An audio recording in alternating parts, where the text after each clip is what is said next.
Hello and welcome back to Forge of Champions as we've made it all the way to the grand finals between Fnatic Rising and Diabolus.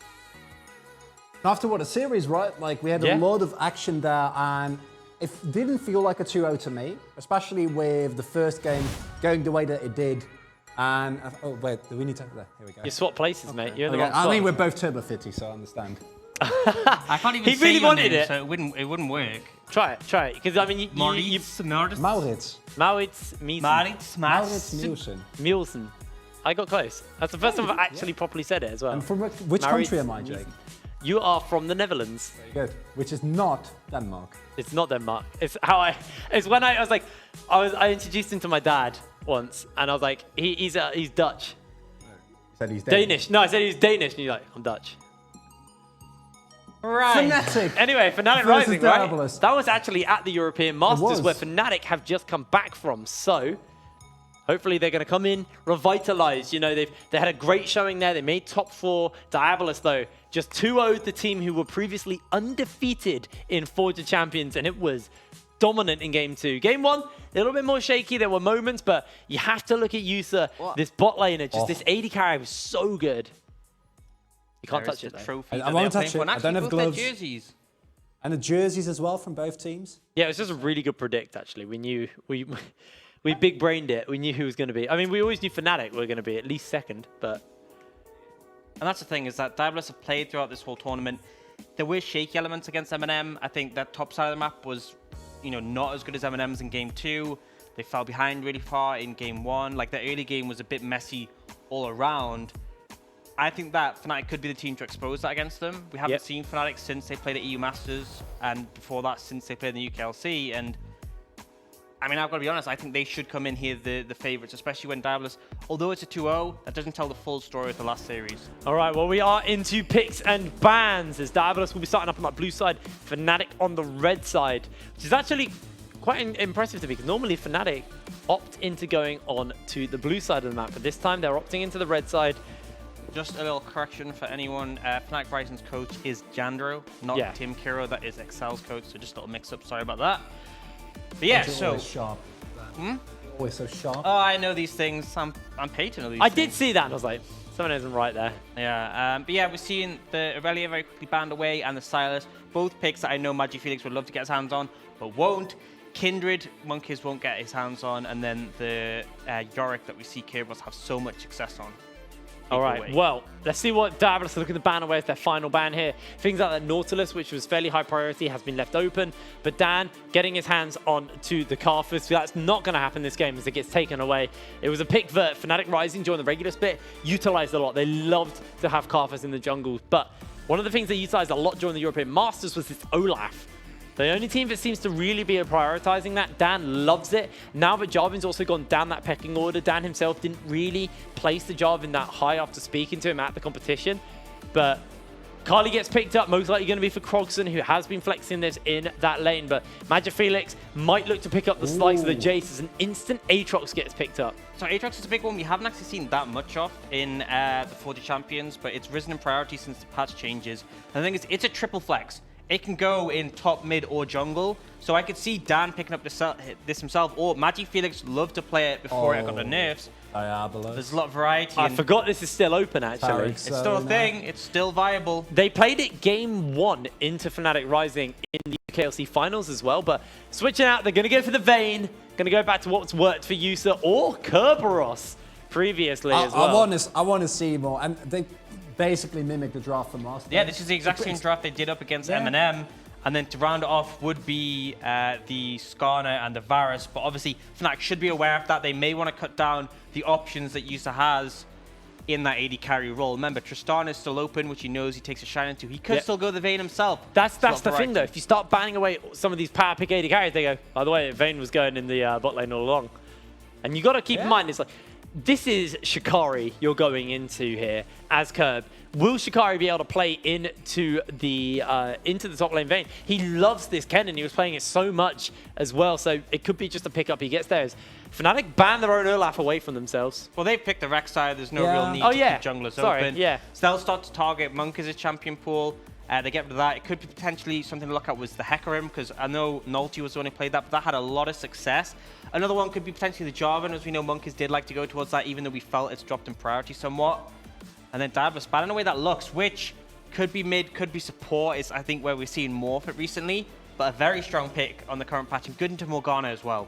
Alrighty, well, one more ban here for Diabolus is the Skarner Olaf taken away by Fnatic Rising. Maybe looking to continue to pinch that support pool here. But that Lyssandra's open, the Jace is open. There's so many things that can deal with Krogson on this Akali.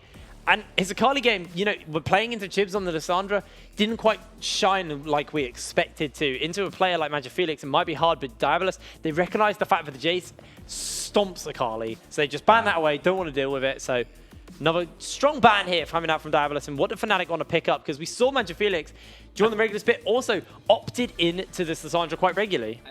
Yeah. Sorry, you go on. That's okay. Oh, thank you. I was just, you take it, you take it. I was just going to say, I feel like they're going to pick the support here and leave counter pick to last. That's what I was going to say. Yeah, and they can double counter pick. Oh, wait! Hello! We got a Fiddles! That's got to be Fiddlestick support, right? Well, it's not going jungle unless it's like Rek'Sai support. I mean, I have, it's rare, it's very rare. I have seen Fiddlesticks mid. I doubt it. But into Akali? That is. I doubt. But I mean, when she jumps on you, just fear her. Yeah, and then you silence her. And then you just drain and just heal up. So, yeah. I don't know, maybe this is a hidden counter. We haven't seen Fnatic play at all. Imagine. It could well go support. I guess we'll have to wait and see. But the Caitlyn comes out, so it will be likely Caitlyn Morgana bot lane. And Curb once again going for that top lane vein.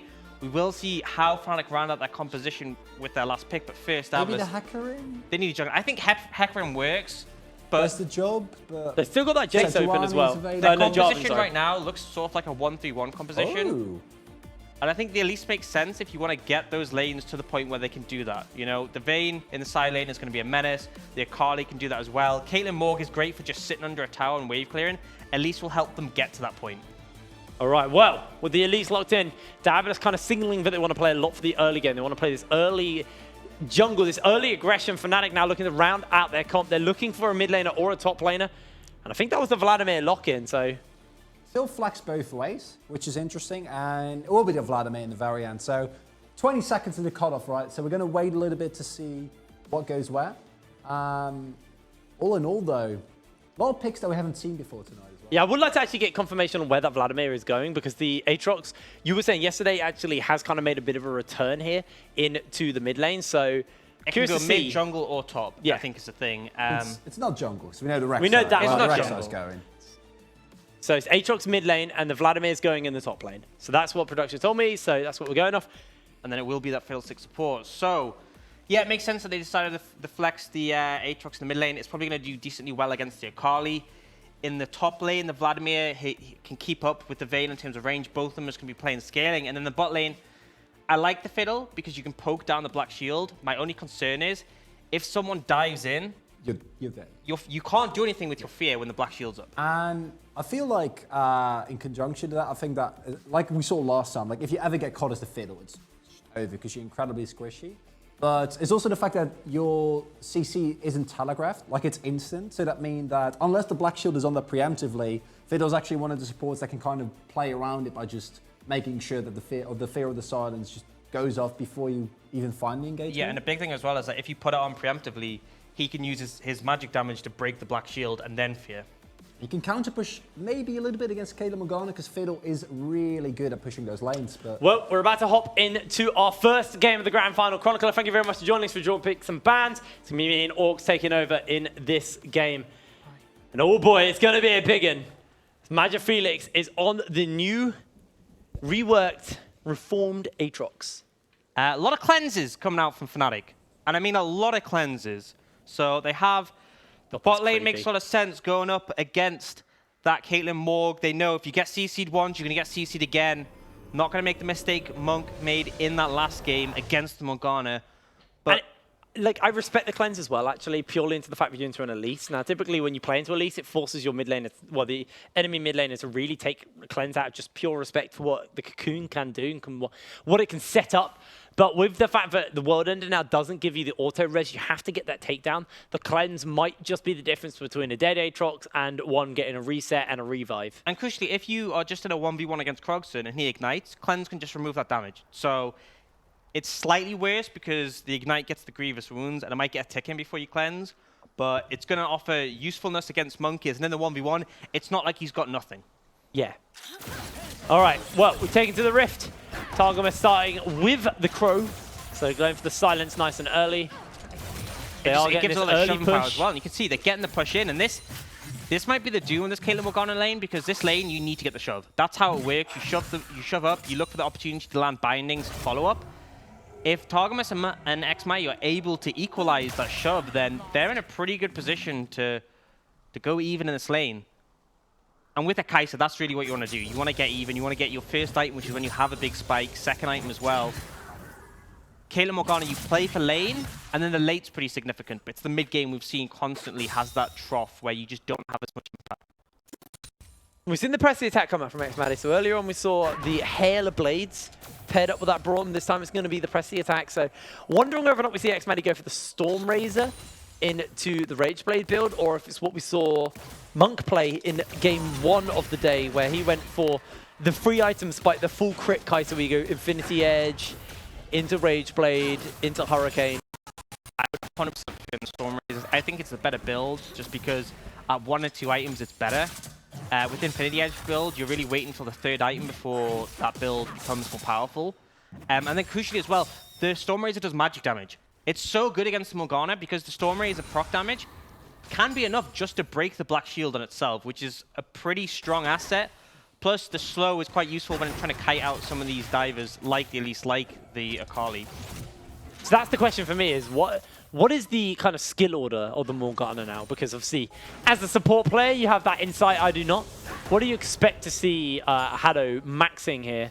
I mean, personally, I'm of the opinion that you should max E. I'm not sure if Hado would do it, because I haven't actually checked that much on what people are maxing, but I'm of the opinion that they nerfed the cooldown on the Black Shield, and they also nerfed the base damage early, so I think if you max it, it's going to provide more protection. The issue in return is that you don't get the extended root duration, but even at level 1, it's still 2 seconds. And I think having a stronger Black Shield is a bigger asset for me. That doesn't mean I necessarily think Hado's going to go it, but I think for me, it's the pick I would go, because essentially that is what you're picking the Morgana here for. You're picking it for a strong enough Black Shield to stop the Fiddle and Kai'Sa from landing that fear. Well, Dan's looking to see if he can make something happen onto Krogson here in this lane. Now, with the Deathbringer stance being on a 15-second cooldown, also getting reduced by auto attacks, does mean that actually Magifix has a fair amount of sustain from that passive. So he's fairly comfortable, but he is slipping in CS here to Krogson. But Krogson now being ganked. That cleanser's been used by Magifix just to get himself the Ignite off. Yeah, so it's an even trade, which is favorable for Krogson, because he was 1v2 in that situation. And now, with no cleanse for Magifix, Monkeys, by all means, wants to make a gank happen here. But Magifix is aware he's in a vulnerable position and does go for the recall. Now the push pressure in favor of Diabolus towards this bot side of the map. They've kind of reset that pressure. Obviously, Targamas very, very squishy on that Fiddlesticks, very punishable, as now Monkeys is maybe looking for the potential dive. I mean, here. if you land one bit of CC, it's so easy to get the follow-up, and with Elise, it's an easy dive. Well, the silence has already been used. Xmani jump away, flashes in. The Cocoon not going to find its mark. Xmani jumps away as the repel comes up. The electrocute goes off, and Xmani has been forced to flash. He's still holding fast underneath this tower, and Fnatic hold on in the bot lane. I just don't know what they're doing. Like, pick a target, focus, and in the end, they get no one. It just really was not the play to make right there. Sure, they get both of those flashes, but they burn 2 flashes themselves, and in the end, Mighty and Targamas get away with essentially murder, because they 100% should have been taken down there. Yeah, all the summoner spells are now down, so it is a punishable lane. Kerberos does need to be a little bit careful. Shikari chunks him a tad, but not enough to fully commit. Hasn't got the ultimate quite yet still.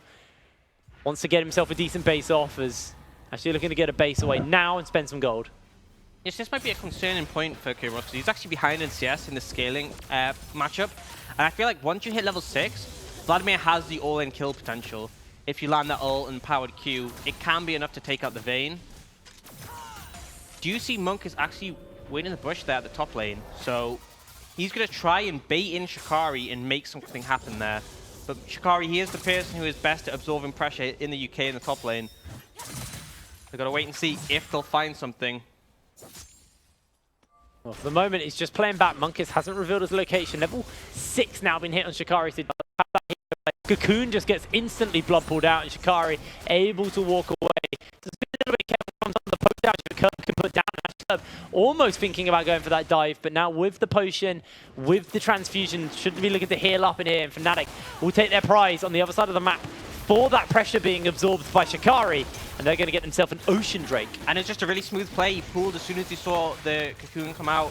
I think one of the disadvantages was Bunkers stepped out the bush before he fired the Cocoon, and as a result, Shikari had a bit more time to react. But either way, the gank is unsuccessful. Shikari's still ahead, and crucially, as you said, Ocean Drake goes over to Fnatic on the side of the map, and that's a pretty big one for the laning phase.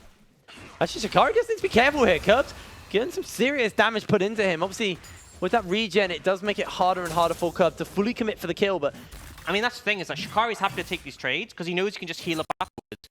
And he's relying on using those corrupting potion stacks to get the same sustain because he lacks any lifesteal so far in his build. well, they might be looking for the play onto Haddo here. Does have that Black Shield, uses it, not going to pop as the Black Shield does connect. They throw the Ignite down into the traps. They might just be enough to find first blood, and Yusa picks it up. Targamas playing a little bit distorted from the rest of his team, and he just steps away. I mean, that's what happens. If you step into a binding, you will go down. The trap was there to follow up, and Dan just making a big misplay, not respecting the binding.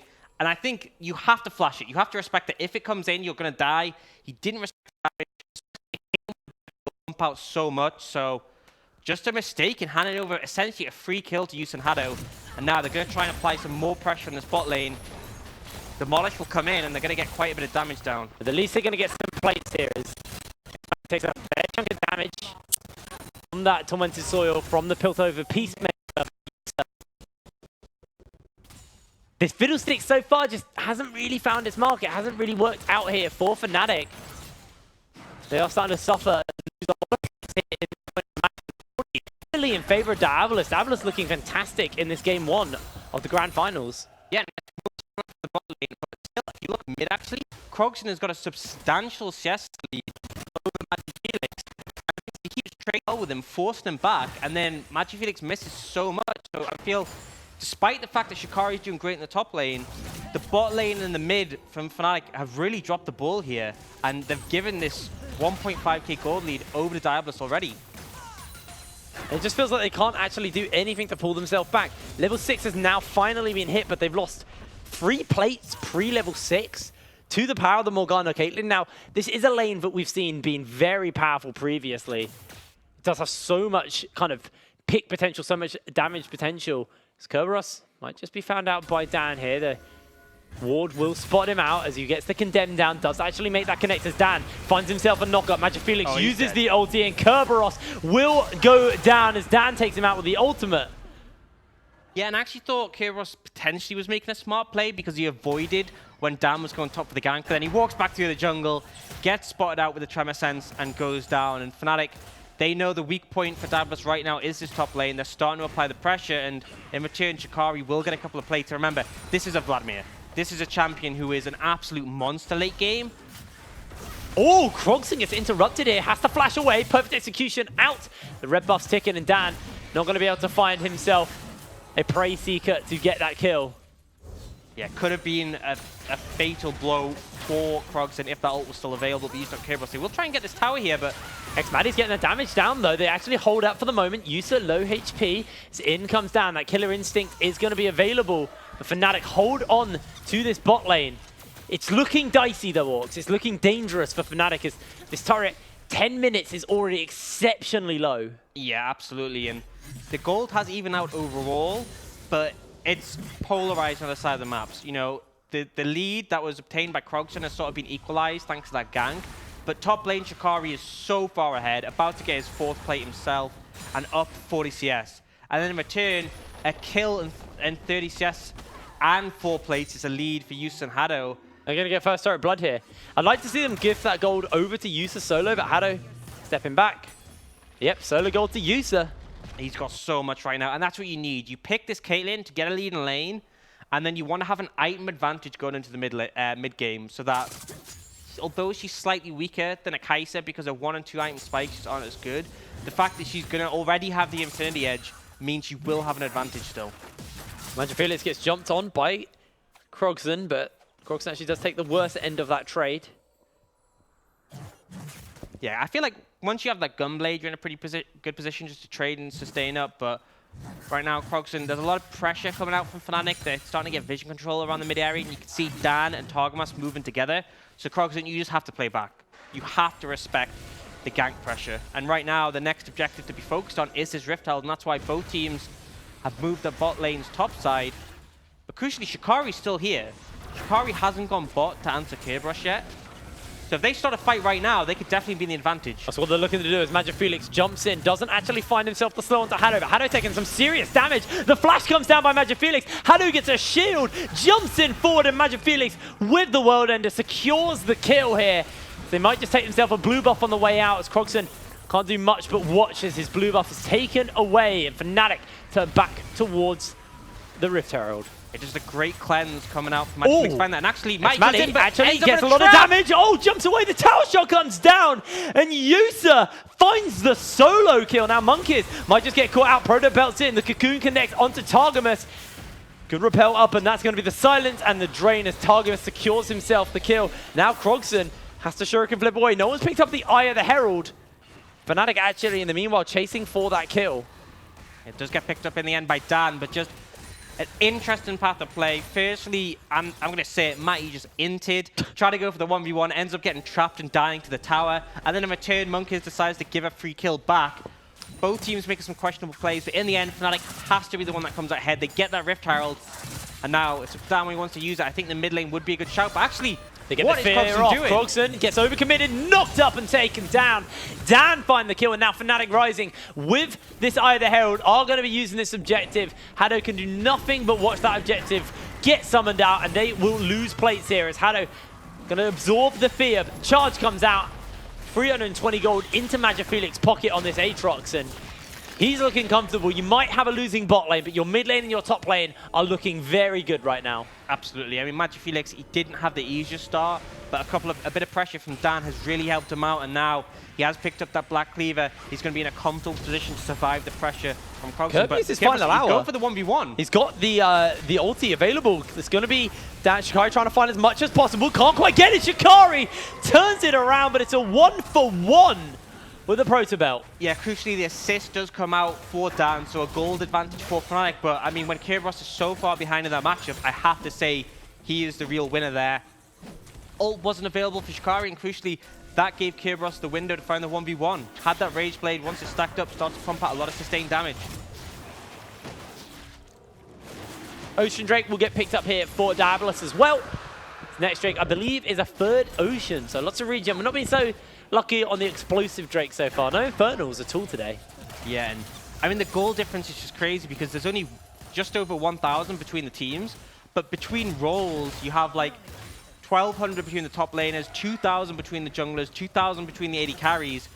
Although the gold lead isn't massive for Fnatic overall, you can see in certain roles it is. Well, next Maddie now being forced into this mid lane to deal with this. Fnatic Rising being able to take a turret in that top lane. The mid lane turret also exceptionally low. This bot lane turret from Yusa and Haddo's early laning phase is just untouched for Fnatic here. So Diabolus still do have themselves a lot of pressure on the map as they've got their kind of tower taking, shoving, kill potential bot lane in the mid lane. Absolutely, and Kerberos trying to pick up some farm here. Most likely going to go towards the wit's end of the second item is the build he went last game and would do good into the Vladimir. Does have to be careful. That level 11 now hit by Shikari. If he has his ultimate, it's a hard 1v1 to win. Look for Krogson. There's a flank coming in from multiple people here. Krogson has ulti. The fear comes out. Instant cleanse by Targamas. And now Shikari does need to be careful as he takes a little bit of poke. They're trying to chase for more. Dan on that flank. Fnatic not going to lose any members right now. I mean, that's a crucial thing, as you said. Flank. Fnatic need to find flanks if they're going to want to start a team fight. Because if you just run at the Morgana Caitlyn, you're going to get CC'd. You're going to take a ton of damage. And then there's so much follow-up from the other members. They are looking for something now on Monkeys. Use that World Ender. The Black Shield comes down. Monkeys does have that flash. The silence is there. Shikari's on that flank to Yusa. Uses the blood puddle for the moment to try and heal up. Magic Felix throws out the chains. Doesn't quite find that mark. The next Maddie jumps in with a killer instinct. Else finds himself a kill. Dan gets a knock up on the Krogson within the shroud. Only one member of Diabolus has fallen, but they are hungry for more. They're looking for more. The Void Seeker comes down. The Void Rush secures the kill for Dan, as he actually secures the solo kill. And it's a 2-0 in favor of Fnatic. Yeah, just a really solid team fight from them. They catch out Monkeys, and then crucially his team moved to save him, and that's when the flank came in. Shikari walks up behind Yusa, essentially solos him out. It was actually Matt who finished off the kill, but so much damage done by that Vladimir. And without that Caitlyn able to do any damage, able to put those traps down and follow up with the bindings, Diabolus just fell apart. All right, well, Curb actually will be able to pick up a turret here. Pretty much uncontested. Shikari not going to make his way in to clear out the wave in time. And actually, Kerberos uses that ultimate, doing so much damage to the fully stacked range base. Shikari has to use the ketchup puddle, but he is just going to be forfeit. The transfusion's enough to keep him alive for a little bit longer. And now Dan is going to try and get himself the chilling smite onto Curb. Flashes away, but not enough to get the knock-up. As Dan gets the kill, the turnaround once again. But Shikari is getting absolutely stomped by Kerberos' top lane Vayne. Yeah, he just walked up when he doesn't have the ult. You're not going to win the 1v1 in that scenario. And crucially, Dan finds the knock-up as Kerberos flashed. He was looking for the condemn into the wall, but Dan manages to outplay. But still, Kerberos finding advantages in this 1v1 top. And that's the thing, is Diabolus still have that win condition because their 1-3-1 is going to be pretty strong. Vayne, I mean, to be honest, with the way Krogson's laning phase is going, I feel like it's just going to be a 4-1. You want the Vayne in the side lane just to try and keep winning out against that Vladimir. And once you get that Wit's End, it's going to be even harder for Shikari to take it, because I feel like once 2 items are finished on that Vayne, I'm not even sure if with ult Shikari will win the 1v1.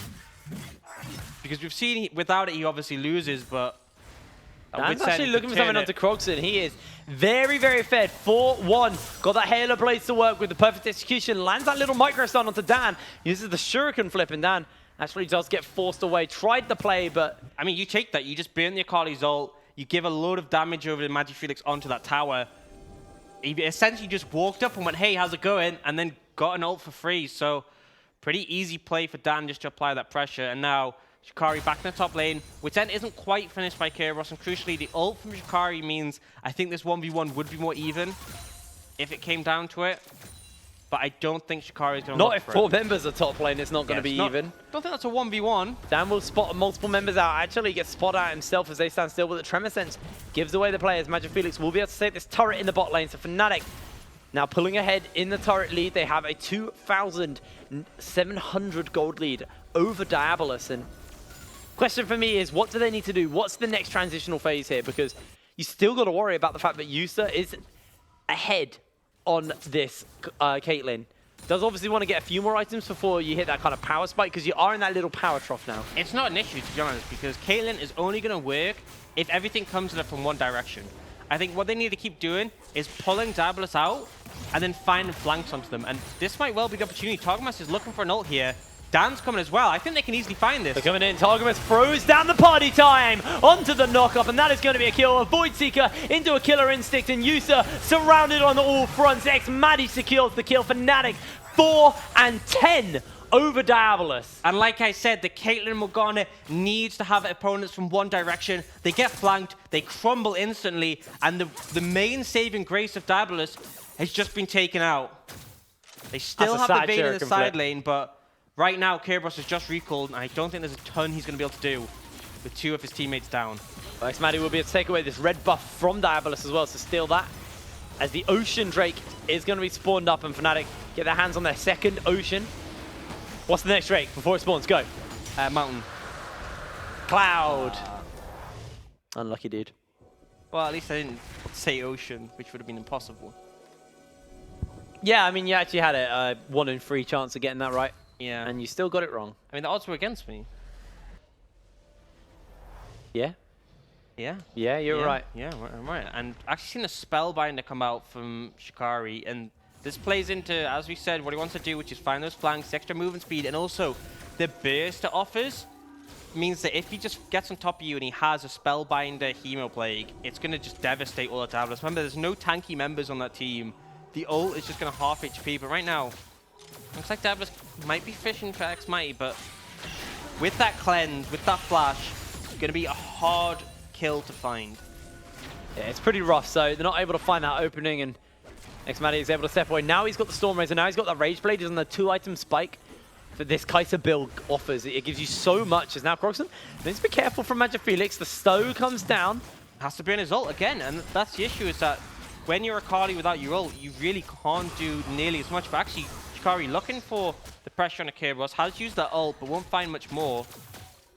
In the end, Kerberos just able to back off and bait that ult out of Shikari, and that's pretty significant, to be honest, because that's a big team fight in pool.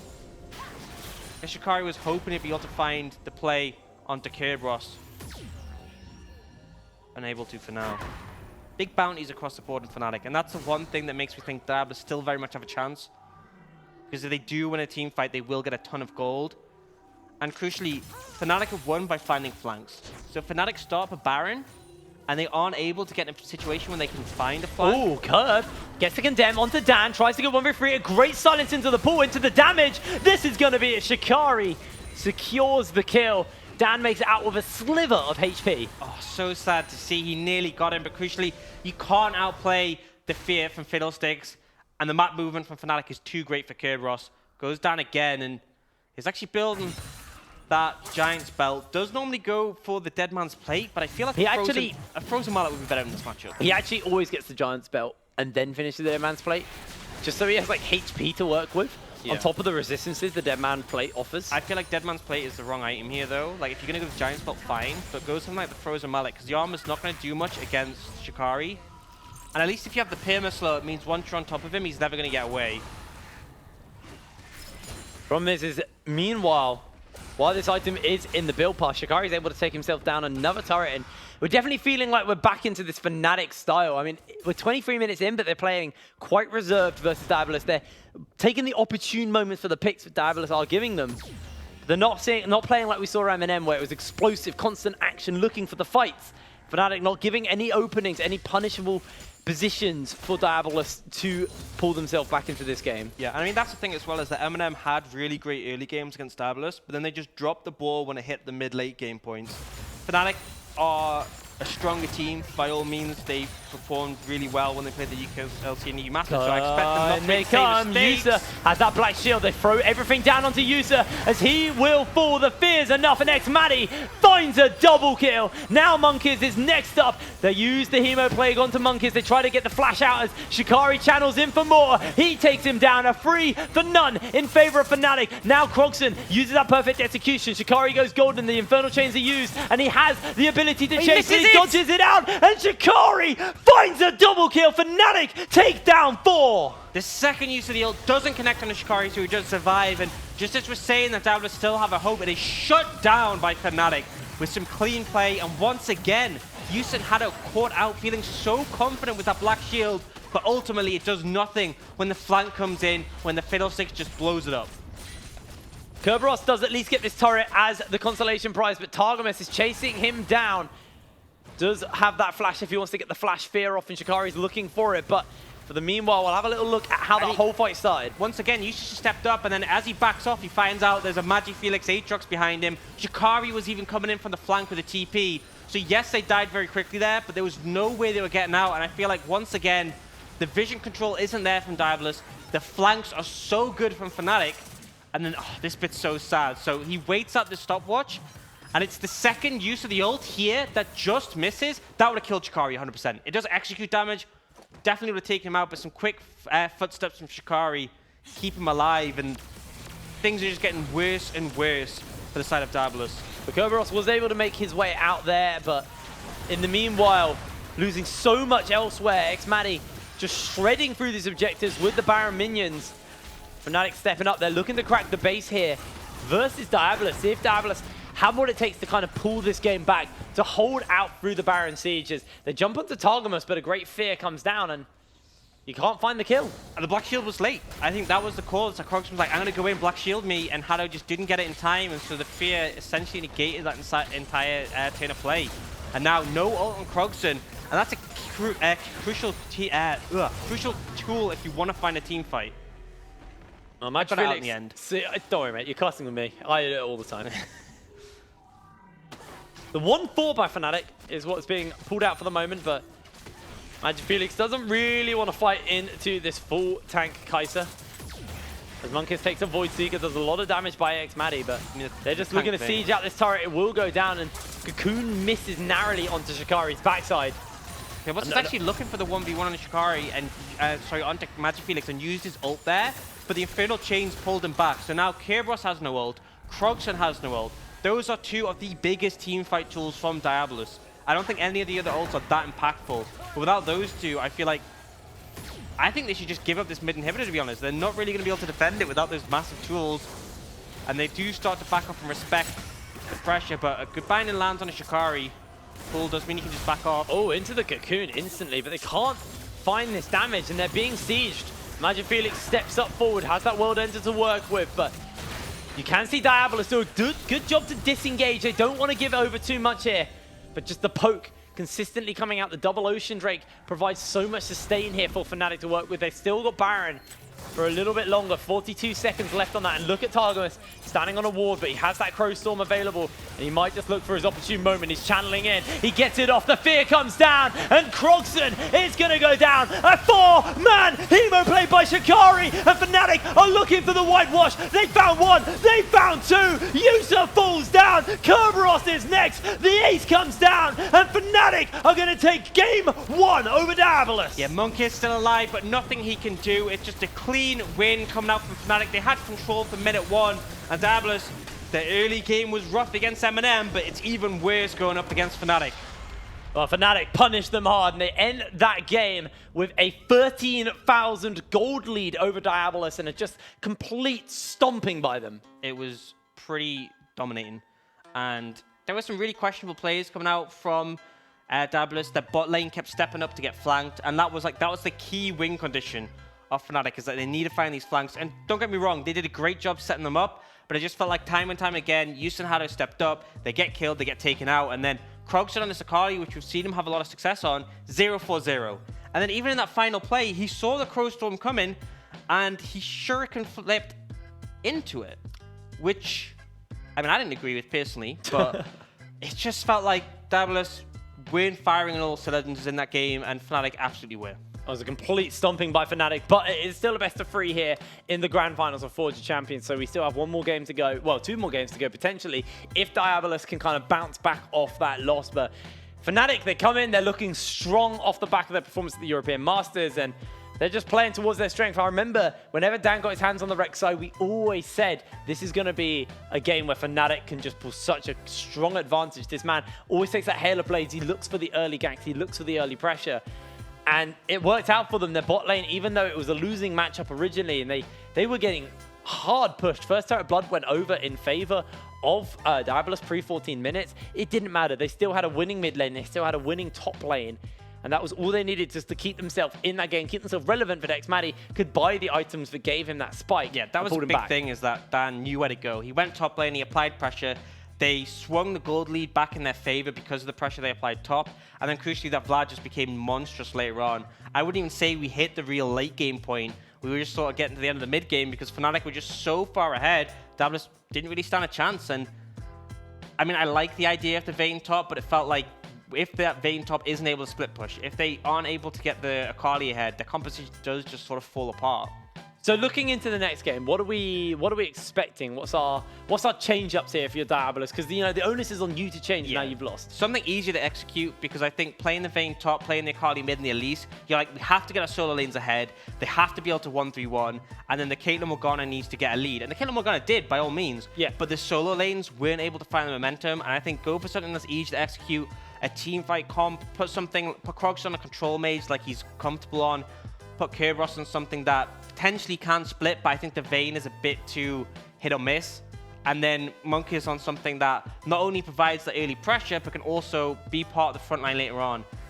Again, there were bans away at him from that Olaf and Jarvan, but I'm sure he'd be able to find a pick that he can bring out that would offer a bit more. The Hecarim was still available. I think that could have been more impactful there. Well, with a game 1 being a complete stomp by Fnatic, we're going to cut to a quick break, catch our breath before game 2, so don't go anywhere. We'll see you in a second.